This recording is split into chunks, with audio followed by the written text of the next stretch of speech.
Good morning, good evening, good afternoon, जब भी मेरा आप ये लेक्चर देख रहे हैं। इससे पहले मैंने क्लास 9th का मैथ का जो चैप्टर था, एक्सरसाइज 1.1 लेसन 1, उसका बुनियादी कंसेप्ट्स आपके सामने रखे थे कि उसमें आपने मैट्रिक्स क्या होता है, नंबर क्या होते हैं, फिर मैंने रोज और कॉलम को आपने किस तरह देखना है, फिर इक्वल मैट्रिक्स को कैसे देखते हैं, और फिर ऑर्डर ऑफ मैट्रिक्स आप कैसे मालूम करते हैं। ये तमाम चीज़ें करने के बाद मैंने आपको एक्सप्लेन कर दी थी। अब मैं इन चीज़ों को जहन में रखते हुए, उन बुनियादी पॉइंट्स को जहन में रखते हुए अब मैं सॉल्यूशंस की तरफ आता हूँ। तो एक्सरसाइज 1.1 है। आप क्वेश्चन जब एक्सरसाइज ओपन करेंगे तो सबसे पहले आपको क्वेश्चन आपसे पूछता है find the order of the following matrix, और आपको कुछ मैट्रिक्स दिए हुए हैं। अब मैं कुछ ले रहा हूं। 2 3 मैट्रिक्स ए है, -5 एंड 6। जिन्होंने कल वाला लेक्चर नहीं देखा तो वो पहले जाके वो लेक्चर देख लें। उसके बाद जो है तो ये चीजें बहुत इजी लगेंगी। मैं साथ में यहाँ पे भी एक्सप्लेन करूंगा, लेकिन अगर जिसको समझ नहीं आई तो वो कल वाले लेक्चर को देख सकता है। ये मैट्रिक्स ए है और वो आपसे पूछता है कि इसका ऑर्डर बताएं। तो मैंने कहा ऑर्डर को जब आप याद रखते हैं तो ऑर्डर के लिए आप क्या याद रखते हैं? R C. मतलब क्या? आप ये बताएं कि रोज और कॉलम की तादाद कितनी है। किसी मैट्रिक्स के अंदर रोज और कॉलम की तादाद को ही ऑर्डर कहते हैं। तो यहां पे सबसे पहले याद रखिएगा, सबसे पहले होता है आपके पास रो, फिर होता है आपके पास कॉलम। अब यहां पे इस मैट्रिक्स में देखें तो इस मैट्रिक्स के अंदर रोज कितनी है आपके पास रोज 2 है, तो आपके पास 2 रोज हो जाती है। अगर आप कॉलम तलाश करेंगे तो अगर आप कॉलम की बेस पे देखें तो आपके पास एक कॉलम और ये दूसरा कॉलम, तो आपके पास नंबर्स के 2 कॉलम बन जाते हैं। तो ये हमारे पास है एक ए मैट्रिक्स जिसका ऑर्डर हमारे पास है 2x2। सिमिलरली एक और मैट्रिक्स है, उसको देख लीजिए, ई मैट्रिक्स दिया हुआ है और उसका जो सोल्यूशन आपसे पूछ रहा है वो कह रहा है A B C D E and F. ये आपके पास एक मैट्रिक्स दिया हुआ है और आपसे पूछता है इसका ऑर्डर फाइंड करके दें। तो आप ऑर्डर कैसे मालूम करते हैं? तो आप रोज को कॉलम के साथ मल्टीप्लाई कर देते हैं। तो देख लीजिए यहाँ पे ये एक रो, दूसरी रो और तीसरी रो, 3 रोज है क्रॉस। यहाँ पे कॉलम कितने हैं? कॉलम यहाँ पे हमारे पास 2 हैं, ये 2 कॉलम है हमारे पास। अब आपको याद हो, जिन्होंने ये लेक्चर पहले वाला लेक्चर नहीं देखा, तो वहां पे मैंने ऑर्डर के लिए एक फार्मूला भी बताया था कि m क्रॉस n। तो बेसिकली वो क्या था? m से मुराद था आपके पास रो और n से मुराद था आपके पास कॉलम c। तो ये आपने बुनियादी बातें याद रखनी है। सिमिलरली आपके पास एक सिंगल नंबर का अगर मैट्रिक्स हो, जैसे कि यहाँ पे, तो देखें ये इटसेल्फ में ये एक रो का हिस्सा है और एक कॉलम का भी हिस्सा है। तो याद रखिएगा यहाँ पे जो ऑर्डर बनेगा वो होगा 1x1, यानी इसमें एक रो है और एक ही कॉलम है। ये भी आप देख लीजिएगा। ये है इसका कुछ पार्ट है, बाकी इसके कुछ पार्ट आप खुद करें ताकि आपको कंसेप्ट समझ में आ जाए। उसके बाद आपसे पूछा हुआ है कि इक्वल मैट्रिसेस के बारे में बताएं। तो अगर जिन्होंने लेक्चर देखा होगा तो वो बिल्कुल इजी ये क्वेश्चंस हैं कि इक्वल मैट्रिसेस कैसे मालूम करते हैं। इक्वल मैट्रिक्स में सबसे पहले आपको मैट्रिक्स दिए होंगे तो आपने इक्वलिटी करनी है। तो इक्वलिटी के लिए आपको याद होना चाहिए आपके पास 2 चीजें हुआ करती थी।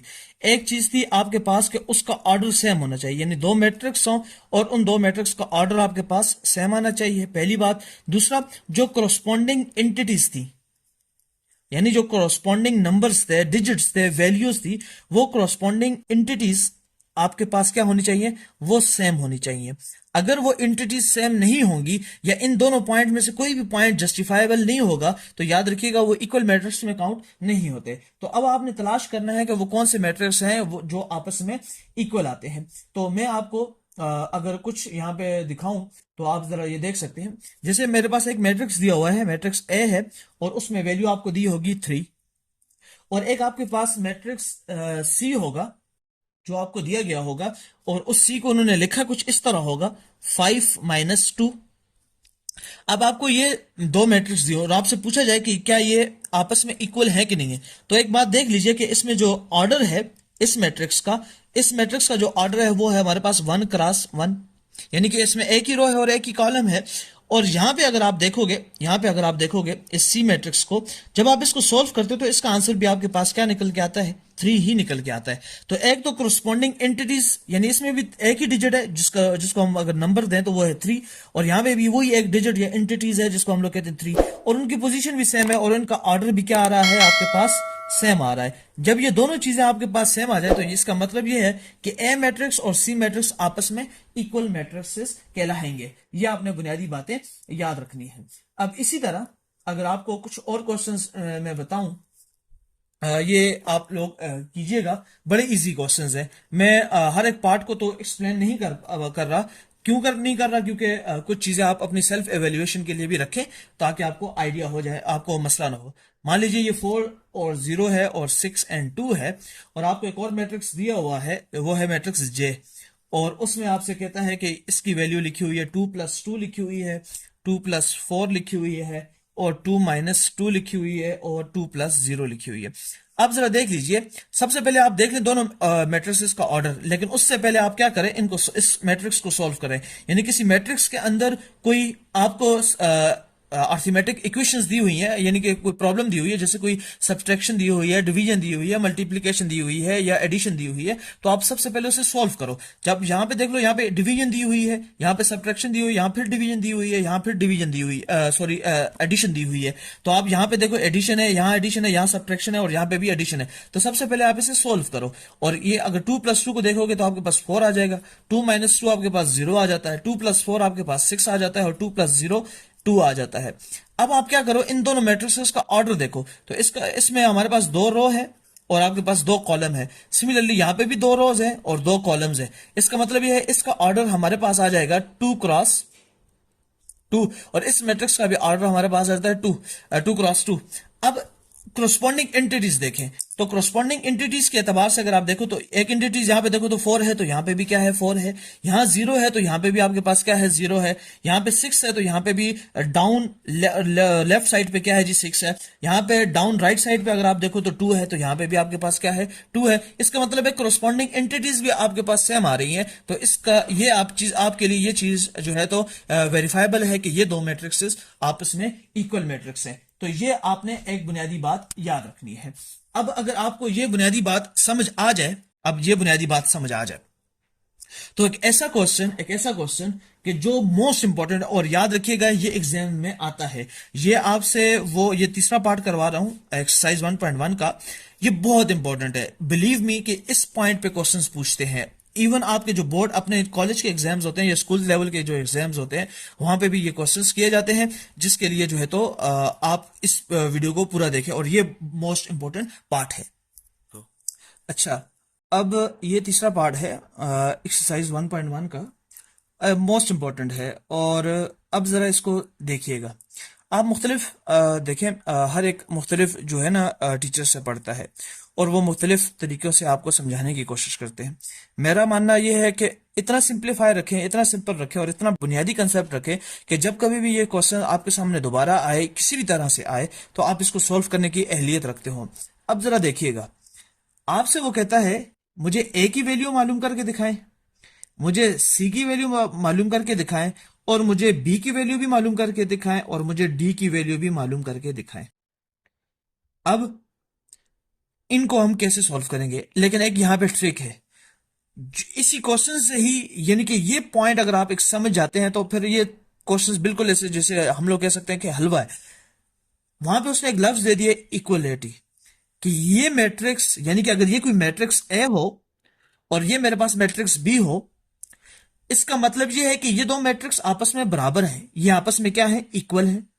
अब जरा जहन में याद रखिएगा, जहन वो क्या कहता था, इक्वल मैट्रिक्स का कंसेप्ट क्या था कि एक तो इनका ऑर्डर क्या होगा, सेम होगा, और दूसरा कहा गया था कि जो कोरोस्पोंडिंग आपके पास एंटिटीज थी वो इक्वल होती है। अब जरा इसका मतलब क्या हुआ, इसका मतलब यह हुआ कि ए प्लस सी बराबर होगा 0 के। मैं इसे लिख सकता हूं, ए प्लस सी किसके बराबर है 0 के। इसी तरह मैं लिख सकता हूं ये जो है ये एंटिटी इसके बराबर होगी, A plus 2b is equal to -7। Similarly ये जो c -1 इज इक्वल टू 3।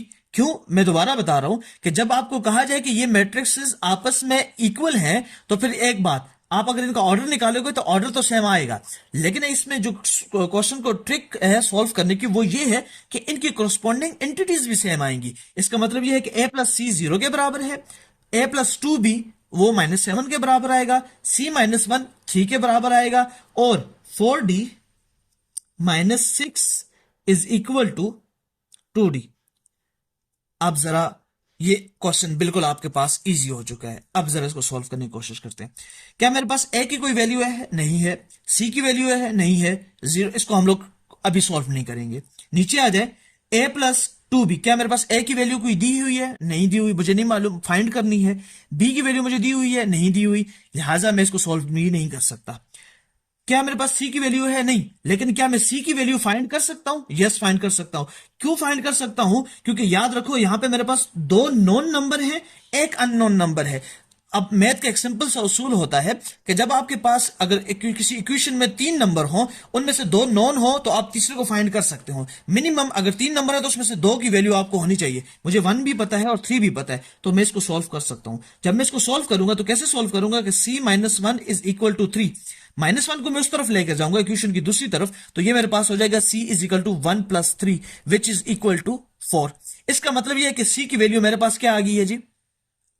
4। अब ये बात समझने की है। ये मेरे पास c की वैल्यू आ गई।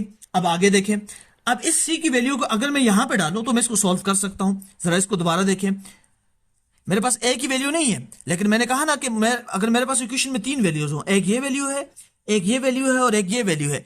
अब मुझे जब मैं पहली दफा नीचे आया तो मुझे सिर्फ ये 0 का पता था, लेकिन मुझे c का नहीं वैल्यू मालूम नहीं थी। लेकिन अब मुझे c की वैल्यू मालूम हो चुकी है, वो क्या है? 4। तो अब मैं यहां पुट कर सकता हूं a plus 4 is equal to 0। अब जब मैं उसको इस तरफ लेके जाऊंगा, क्योंकि मैंने a की वैल्यू को अलग करना है, तो a इज इक्वल टू -4। इसका मतलब यह है कि मेरे पास a की वैल्यू भी आ गई, मेरे पास c की वैल्यू भी आ गई। अब आ जाए इसकी तरफ, मेरे पास a की वैल्यू आ गई है, वो है -4। मैंने b की वैल्यू फाइंड करनी है, मुझे बाकी वैल्यूज गिवन है, तो मैं क्या करूंगा, a की वैल्यू लिखूंगा -4 plus 2b is equal to -7। अब ये -4 इक्वेशन की जब दूसरी तरफ जाएगा तो वो +4 बन जाएगा। कैसे? 2b is equal to -7 plus 4 is equal to, अब आप जब इसको सोल्व करेंगे तो आपके पास आंसर आ जाएगा 2b इज इक्वल टू -3। अब जब 2 को यहां पे भी आप डिवाइड करो, यहां पे भी डिवाइड करो, तो आपके पास b की वैल्यू आ जाएगी -3 डिवाइडेड बाय 2। ये आपके पास आ गई 3 वैल्यूज। चौथी वैल्यू, अब इसके लिए आपको किसी वैल्यू को होना जरूरी नहीं है। इसकी वजह क्या है? क्योंकि जो अननोन वैल्यूज हैं वो दोनों सेम ही हैं, यानी वो सेम फिगर को रिप्रेजेंट कर रही हैं। बस आपने इसको सिर्फ बैलेंस करना है, इसको सिर्फ जो डिजिट्स हैं, जो नंबर्स हैं, उनको मूव करना है। अब ये कैसे करेंगे आप क्या करोगे, ये जो डी डी वाली वैल्यू है, यानी कि जो आपके पास नंबर, ये जो अल्फाबेटिकल नंबर वाली जो वैल्यूज है, इनको आप एक जगह पे कर दो। 4d minus 2d। ये आपको एक बेसिक मैथ का उसूल आना चाहिए कि जब आप इक्वेशन की एक तरफ कोई ऑपरेशन परफॉर्म करते हो तो इक्वेशन की दूसरी तरफ भी वही ऑपरेशन परफॉर्म करना होता है, ताकि आपके पास बैलेंस आ जाए। क्या मुराद है मेरी? मान लीजिए यहां पे देखो, 4d minus 6 is equal to 2d। अब मैंने इस 2d को इस तरफ लाना था, तो अब जब मैंने इस तरफ लाना है तो मैंने -2d इस तरफ भी करना है और -2d इस तरफ भी करना है। क्यों करना है? क्योंकि ये मैथ का उसूल है कि आपने कोई चीज इजाफी ऐड नहीं की है, बल्कि आपने बैलेंसिंग की है। कैसे? अगर मैं इसको काट दूं तो मेरे पास फिर वापस जाके इक्वेशन बनेगी। तो अब मैंने क्या किया हुआ है, जब मैं इसको इस तरफ लेकर आ गया और मेरे पास आ गया जी 4d minus 2d minus 6 is equal to 0। अब जब इसमें से आप निकालोगे तो आपके पास आएगा 2d is -6 is equal to 0। और आप -6 को उस तरफ लेके जाओ तो +6 इधर भी करो, +6 इधर भी करो, तो 2d इज इक्वल टू, ये कट जाएगा, आपके पास आ जाएगा 6, और 2 को आप इधर भी डिवाइड करो और इधर भी डिवाइड करो, तो d इज इक्वल टू 3। इसका मतलब ये है, आपसे उसने पूछा है कि a की वैल्यू क्या है, b की वैल्यू क्या है, c की वैल्यू क्या है। ये जो मैंने c की वैल्यू हमारे पास आएगी थी 4, ये, और d की वैल्यू आपसे ये पूछा गया है, आपने फाइंड भी कर दिया। लेकिन क्या जो मैंने वैल्यूज निकाली हैं, क्या वो वैल्यूज करेक्ट हैं भी कि नहीं है? और मैथ में ये सब तमाम क्वेश्चंस का एक आखिरी पार्ट है जो मोस्ट इंपॉर्टेंट होता है, जो बहुत सारे बच्चे सॉल्व नहीं करते। वो क्या होता है कि आपने अपने आंसर्स को जस्टिफाई भी करना होता है कि जो मैंने आंसर लाया है वो जस्टिफाइबल है। अब सवाल ये उठता है कि ये जस्टिफाई कैसे किया जाएगा। इसकी जस्टिफिकेशन ऐसे की जाएगी कि आप जो वैल्यूज आपने लाई हैं उनको आप उस मैट्रिक्स में डाल के सॉल्व करके, और फिर आप देखोगे कि आपका आंसर ठीक आया है कि नहीं आया। तो वो मैं आपके सामने इसको अभी सॉल्व करके दिखाता हूं। अच्छा, अब इसकी वेरिफिकेशन का पार्ट है। अब वेरिफिकेशन में क्या है, बेसिकली आपने इन वैल्यूज को, जो मेरे पास ए की वैल्यू आई है, बी की वैल्यू आई है, सी की वैल्यू आई है, डी की वैल्यू, इनकी कोरोस्पॉन्डिंग लोकेशन पे आप इनको डालें। उसके बाद आप इनको सॉल्व करें। जब सॉल्व करेंगे तो एक बात याद रखनी है, सर आंसर क्या आना चाहिए। ये कौन से मैट्रिक्सेस है, ये इक्वल मैट्रिक्सेस है। इसका मतलब ये इनका ऑर्डर भी सेम आना चाहिए जब आप इनको वेरीफाई करोगे, और इनकी जो कोरोस्पॉन्डिंग एंटिटीज की जो वैल्यूज हैं वो भी सेम आनी चाहिए। आए सॉल्व करते हैं। आपके पास ए की वैल्यू थी, यहां पे थी, मेरे पास गिवन है -4, मैंने ए की वैल्यू डाल दी। मेरे पास जो सी की वैल्यू थी वो थी मेरे पास +4 डाल दी। फिर मेरे पास सी की वैल्यू क्या थी, मेरे पास सी की वैल्यू थी +4, ये अब मैं यहां सोल्व कर रहा हूं +4, और आगे उन्होंने वैल्यू दी हुई है -1। ए की वैल्यू मेरे पास क्या थी, -4, मैंने डाल दी, +2। बी की वैल्यू मेरे पास क्या थी, -3 डिवाइडेड बाय 2, ब्रैकेट क्लोज। अब मेरे पास ये वाली देख लीजिए, 4, डी की वैल्यू मेरे पास क्या थी, 3 - 6। ये एक चीज, इक्वलिटी का साइन डाला, बाकी कोरोस्पॉन्डिंग एंटिटीज को लिखा वैसे जो जैसे उन्होंने दिया हुआ है 3, लेकिन 2 और डी की वैल्यू मेरे पास क्या है, 3। अब इनको सॉल्व करें। -4 +4 आंसर आता है आपके पास 0, +4 - 1 आपके पास आंसर आता है 3। ये 2 इस 2 के साथ कैंसल, -4 और -3 -7, और 4 3 12 -6, और जब 12 - 6 आप करते तो आपके पास आंसर आता है 6, इक्वल टू, अब देखें 0 -7 3 2 3 6, तो यही तो इक्वल मैट्रिक्स है ना। देखिए कि जब कोरोस्पॉन्डिंग एंटिटीज भी सेम आ गई और आपके पास ऑर्डर भी इनका क्या आ गया, सेम आ गया। This is we called verification of a matrices if they are in equal in number, and equal किस बेस पे होंगे, if they have order which is same and if they have corresponding entities which is same. That is all about exercise 1.1 exercise questions, and hope so you have liked it. Thank you so much. Like and